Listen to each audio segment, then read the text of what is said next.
Dictation शुरू होगी 3 second बाद।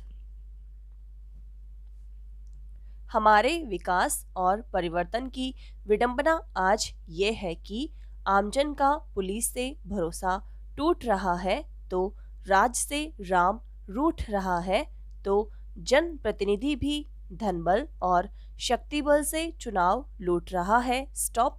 समाज में एक ऐसी काल्पनिक भय और अविश्वास की लड़ाई चल रही है कि पड़ोसी दुश्मन नजर आ रहा है। स्टॉप।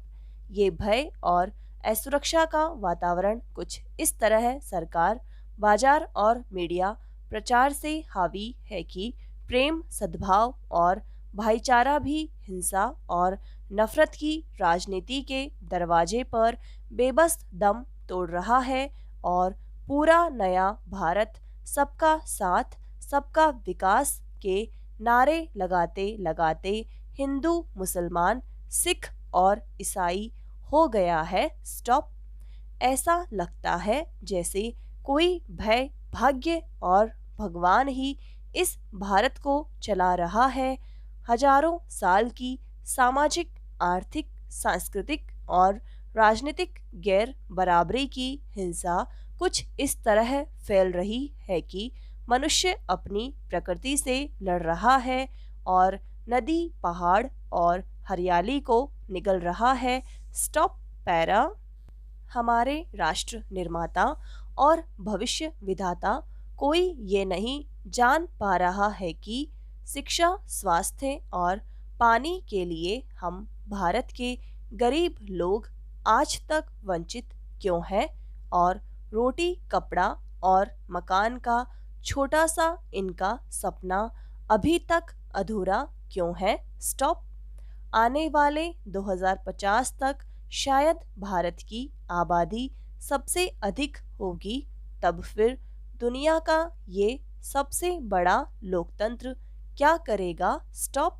तब भारत में युवा और बूढ़ों की सबसे बड़ी आबादी अपने लिए कितने हिंदुस्तान बनाएगी और पानीपत की कितनी लड़ाइयाँ लड़ेंगी। स्टॉप।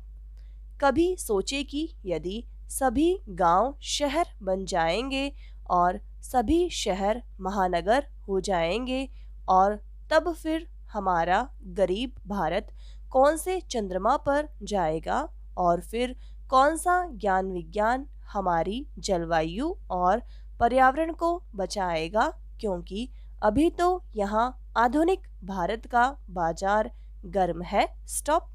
अतः हमें अब ये सोचना ही पड़ेगा कि हमारी विकास और परिवर्तन की इन योजनाओं का 2050 के बाद क्या स्वरूप होगा, और टुकड़ों टुकड़ों में भारत के सपनों की कैसी महाभारत होगी, और गरीबों के लोकतंत्र में कौन योग, भोग और रोग का इलाज करेगा। स्टॉप। पैरा।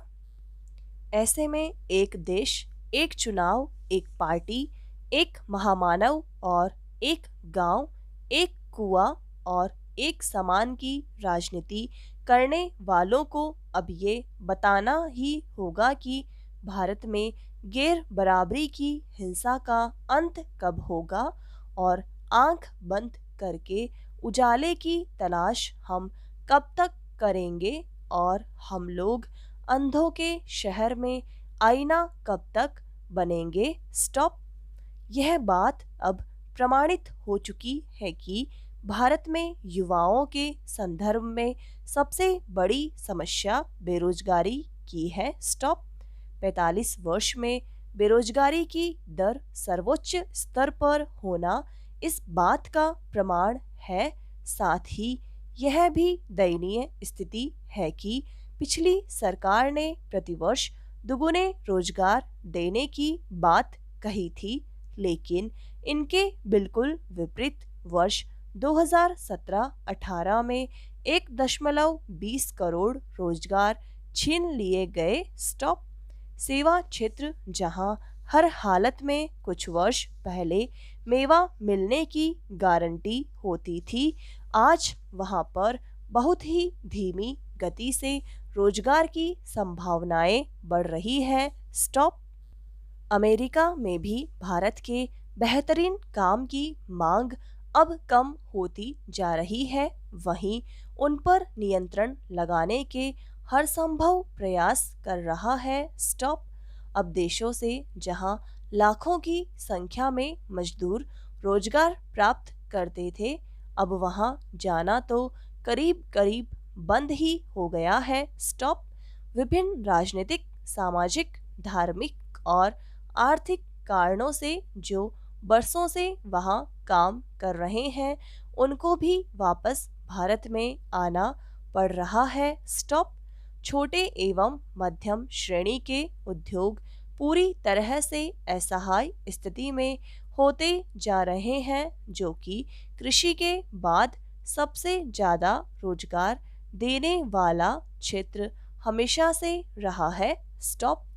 कभी सार्वजनिक क्षेत्र के प्रतिष्ठानों में लाखों की संख्या में रोजगार के अवसर प्रतिवर्ष उत्पन्न होते थे, लेकिन अब तो उन संस्थानों को सरकार की नीति के अनुसार धीरे धीरे बंद करने, उनका विनिवेश करने या निजीकरण करने की ओर बढ़ा जा रहा है। स्टॉप। ऐसे में इन प्रतिष्ठानों में अतिरिक्त रोजगार मिलना तो बहुत दूर की बात है। जो वहां पर रोजगार प्राप्त लोग हैं, वह भी धीरे धीरे बेरोजगारी की पीड़ा भुगतने के लिए मजबूर हो रहे हैं। स्टॉप। केंद्र और राज्य सरकारों में कई लाख पद जो स्वीकृत हैं, वे बिना किसी नियुक्ति के खाली पड़े हैं। स्टॉप।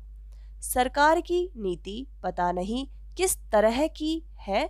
जो सरकारी कर्मचारी सेवानिवृत्त होता है, उस पद को ही सामान्यतया विलोपित कर दिया जाता है। स्टॉप। इस प्रकार रोजगार बढ़ने की सारी संभावनाएं समाप्त हो रही है और जो पहले से रोजगार प्राप्त लोग हैं, वह भी अब धीरे धीरे करके बेरोजगारी की ओर बढ़ने को मजबूर हैं। Stop para.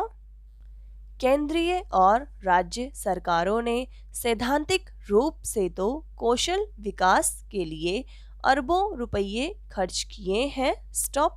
उनके आंकड़ों के अनुसार करोड़ों लोगों को रोजगार देने वाला बना दिया गया है। यह सारे दावे बैंकों के द्वारा दिए जाने वाले उधार के आधार पर किए जा रहे हैं। स्टॉप। उदाहरण के लिए जन धन योजना के अंतर्गत बैंकों ने अरबों रुपये के ऋण करोड़ों को दिए हैं, लेकिन व्यवहार में देखने में आता है कि कोई भी नया साहसी, मतलब छोटा उद्योगपति, व्यापारी, व्यवसाय या ठेले वाला आम तौर पर सामान्य रूप से हर किसी को नहीं मिलता जो यह बताता हो कि उसने इस योजना के अंतर्गत धनराशि प्राप्त करके अपना रोजगार स्थापित किया है और वह अब संतुष्ट है। स्टॉप। मतलब वह ऋण राशि की निर्धारित किस्तें चुकाने की क्षमता रखता है, परिवार को पाल रहा है और जो व्यवसाय उसने प्रारंभ किया है, उसके और अधिक विकास के लिए बचत करके निवेश करने की क्षमता रखता है। स्टॉप। रिजर्व बैंकों के आंकड़ों के अनुसार करीब 50% इस तरह से दी गई राशि खो चुके होते हैं। उनमें से अधिकांश बट्टा खाता की स्थिति में आ गए हैं। स्टॉप। रिजर्व बैंक का तो यहाँ तक कहना है कि आगामी वर्षों में उधार की सबसे बड़ी समस्या यही क्षेत्र होगा। इसका मतलब ऋण तो दिए जा रहे हैं, लेकिन उनके कारण से व्यक्ति सक्षम होकर स्वरोजगार प्रारंभ करने की स्थिति में नहीं आ पाता, क्योंकि उसको व्यवहार में कई इंस्पेक्टर के साथ आमना सामना करना पड़ता है। स्टॉप, समाप्त।